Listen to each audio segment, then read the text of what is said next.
Hello. Those of you that know me through Twitter and Facebook, etc., will know that I recently got sent an advanced copy of the History of the Daleks 7 collector's set, which is on its way to B&M very soon. Probably lots of trucks around the country currently carrying those. But I thought I'd make a little video just to give a flavour of what to expect with some photos that I've taken. It's the first time I've done a video like this, so bear with me. Hopefully I'll do more in the future, but I won't go over things like articulation because I think people probably already know what to expect from that kind of thing. So I'll start by taking a look at the Gold Supreme.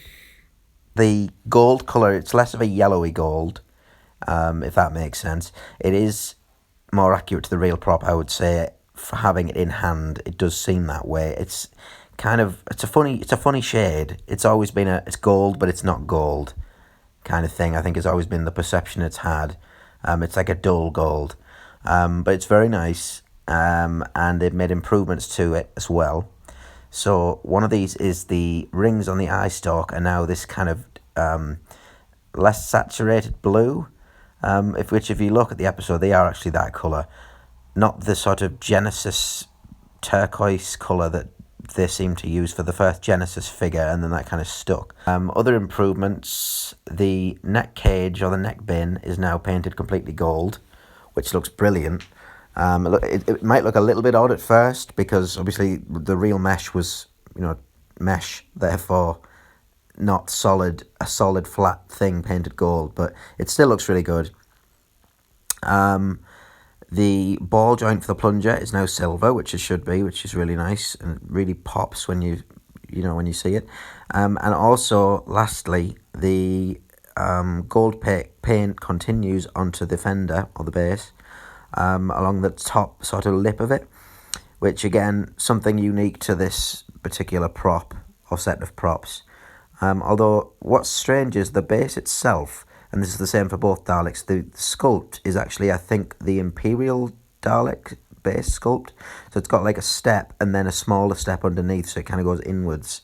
But to be honest, even the sculpt that they have for the Genesis, the Genesis Dalek sort of standard sculpt, that one isn't technically accurate because in real life, on the actual props, they had the 60s bases mounted on bigger casters with then a sort of plastic, rubbery black strip like taped around the outside. So it's not a massive problem. And even then, I mean, it does, gives you a bit of difference. If anything, it's better, you could say, because you're getting the sort of step of the thickness of the 60s base with something underneath.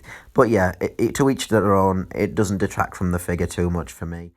So this figure also works for Frontier in Space, because the same prop was used in Frontier in Space in the final episode where they go to the planet of the Ogrons. So you're kind of getting two in one. So if you've got your Delgado master figure, you should go quite nicely with this figure. So secondly, I'll take a look at the metallic drone. Now, this is just absolutely fantastic. I mean, it's a figure people have been asking for years. I've wanted one forever. It does seem to have a different colour depending on the lighting you're in.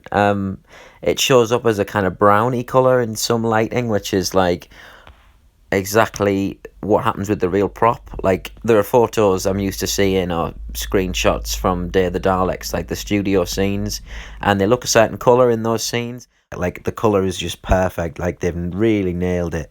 So I'm really impressed with that.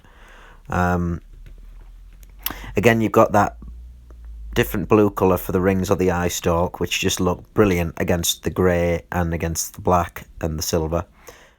Yeah, so I think probably a lot of people are going to be buying the set, or buying more than one set for this. I know I certainly will be when they're out in shops. It's just really nice, and I can't wait to get hold of like 10 of them to put in the cabinet because they're just really nice. Lastly, I will say this figure also works for, again, Frontier in Space, because a couple appear at the end, but also in Planet of the Daleks, there was still a couple painted metallic grey hanging around. And sometimes when I see it catching the light, it has that look of the kind of Spyridon jungle set, studio lights reflecting off the dome kind of look. Like it almost looks like a purpley brown kind of colour in that lighting because it's so dark and metallic. But yeah, it's very nice, and they've nailed it. They've really nailed it. Like, I don't see how this could be bettered. Perhaps there'll be another one in the Planet of the Daleks set, but I doubt it. I don't think they would release the same thing again straight away that close. But time will tell. I wouldn't complain, although a flat grey one would be nice as an alternative. I mean, even if they do end up coming in Genesis, I think the Genesis one's generally considered to have the silver plungers and the bronze guns, whereas in Planet there are some that have grey plunger arms and grey guns. So to close out, I'm very excited for these to hit stores, not least because I want to get hold of a few more myself, but I'm sure everyone's going to love them when they do come out. And yeah, thanks for watching. I hope it wasn't too much of an ordeal. As I said, it's the first video I've made, so do bear with me. And finally, I just want to say thank you to Character Options and Evolution PR for sending these out to me, along with other people, because I've very much enjoyed reviewing them. So thanks.